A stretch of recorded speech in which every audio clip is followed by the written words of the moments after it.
Hi guys, and welcome back to Playtech TV. It's me, Greg, and today I'm here to talk to you about the Inwin D-Frame 2.0 that I have here behind me.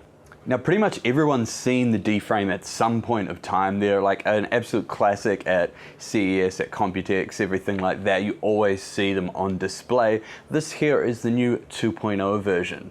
Now, this case has always been a little bit controversial because of the price point of it. Here in New Zealand at the moment, it's $1,749 right now. That is correct, $1,749 for this case. So I'm going to talk a little bit about it and hopefully kind of like figure out why it's that price and you know, why anyone would want to buy this case and you know, who it's really aimed at.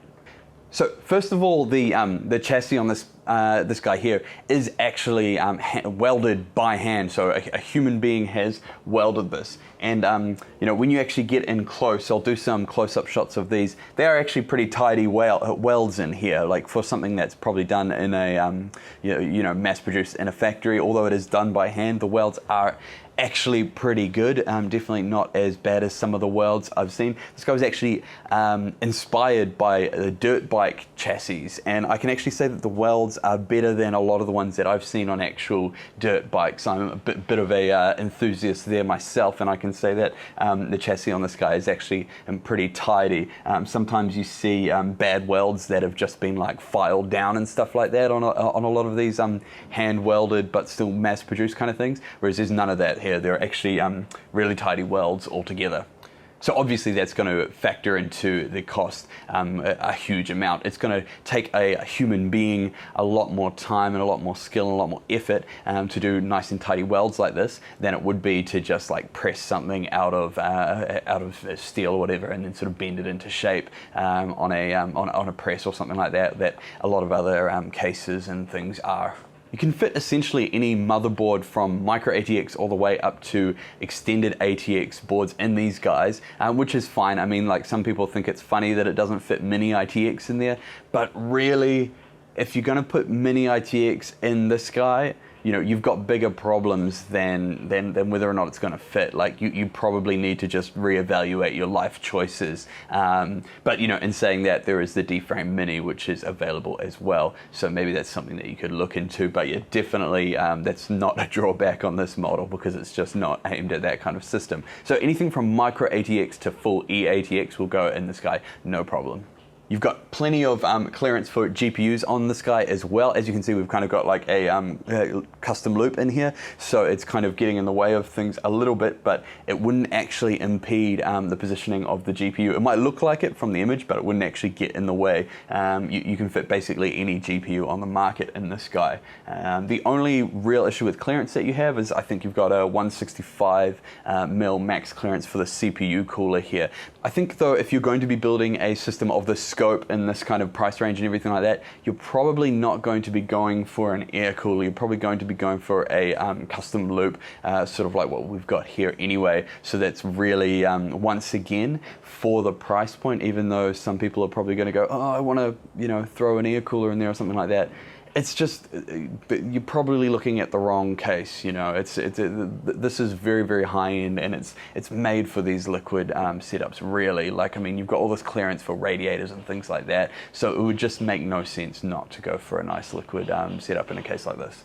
Over the side here, we also have a power supply that comes with the case, and that's a 1065 watt power supply, and it is its own sort of custom size. So you are kind of, you do get the power supply with it, but you can't really swap that out for anything else. It is a sort of custom made job for the case there. So great bonus that it comes with it, but don't go thinking that you're going to be able to swap it out for anything else. Not that you'd want to, but you know, just keep in mind that that is a custom job. It is quite cool. It has a little light switch on it as well for the LEDs and stuff. But yeah, very, very nice power supply that goes with the very nice case. It's all a kind of inclusive package there.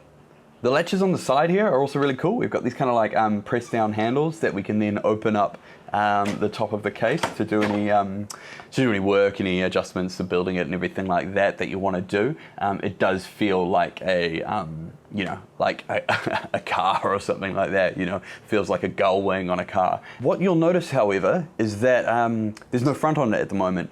The reason for that is because it's really hard to film and take photos of when the front is on, because it's tempered glass, it's nice high quality stuff, but it's just so damn shiny that you just end up filming and taking pictures of whatever's behind you. It just reflects straight back. So I've taken that off just to sort of give you guys an overview here, but maybe I'll do some pictures with that back on afterwards. But yeah, important to note that it is real tempered glass, so it's the real deal. It's chunky as hell. It's got a nice tint to it, so it's not too see-through. It kind of gives this kind of like mysterious look to things. But yes, very, very nice. And that is continued on the back as well. I won't spin it around because I've got it plugged in. I don't want to yank the cable out or anything like that. But I'll superimpose some images over there, which really show you it's premium all over. It's a hell of a nice case, this one. Now, so I'll just talk really quickly about what we've got going on in the system here. I mean, this was a system that we built up for a show a little while ago. You may, don't talk to me about the liquid cooling. This was a pre-bent kit that was sent to us from Bits Power. If the liquid cooling guys out there are going to know, and they'll know because I know, and I'm just going to point it out if someone says it in the comments, that there are some weird things with this kit. We didn't design it here ourselves. It was sent to us. We just sort of built it up. First of all, is if you've got a keen eye, you'll notice that there's a weird soft tubing fitting up here. That was just one of the parts must have been missing when they sent it to us anyway, so we had to kind of improvise, and that's kind of created a weird situation with the pressure here. So we tend to get a lot of turbulence in the loop. And the other thing here is this top tubing here. We're not really sure what's going on there. That was a bit of an interesting selection of how they've funneled stuff. We probably would have done it a little bit different ourselves here at the Playtech. We've got our own bending kit and everything like that, but just for this particular project, we didn't have that level of input on it. Anyway, so kind of funny story. We built up this system. They sent us all the bits for it. We built it up. Went to go take it to the show, and then this pump here, this pump right here, it died. Just died. So then we lost a hell of a lot of pressure, and everything started going all crazy. And when I actually flick it on, there's a hell of a lot of turbulence and a hell of a lot of there's just not a lot of pressure going through it. So yeah, a bit of a bummer, especially right before a show when you got to take it out and show off what's going on, that the pump dies, and we didn't have a backup on hand, obviously, because it had just been shipped and landed. A funny story. Wasn't so funny at the time, but looking back on it now, shit happens. What can we do about it? Let's move on. Anyway, this is a video about the case. This is a video, not the stuff inside the case. The case is flawless, 10 out of 10 by all respects. But yeah, we'll probably gut it after this and build something else in it, something a bit more along the lines of the Playtech style of building. All right, now let's go back and talk about the sort of theory of the case here, and my thoughts on where it sits in the market and things like that, because this is where it usually gets the most flack, is when people go, oh, who's going to spend that much on a case? And I think the cop-out answer that a lot of people on the forums and stuff say is they go, oh, if you can't afford it, then your opinion doesn't matter, or something like that. If you can't understand it, you can't afford it anyway. Things like that.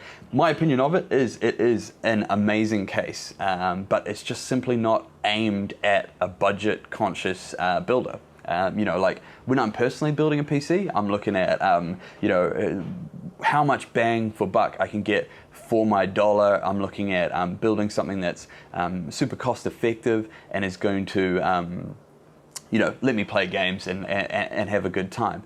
Probably, most of the market thinks that way, but not all of us, Like when I'm going shopping for a car, I just bought a Camry, And that says it all. That says it all, really. I bought a Camry because it's reliable, and I know it's going to go for years. It's going to be with me for a long time. Really reliable car. It's going to get me to work, no problem. I'm not going to break down in the middle of nowhere.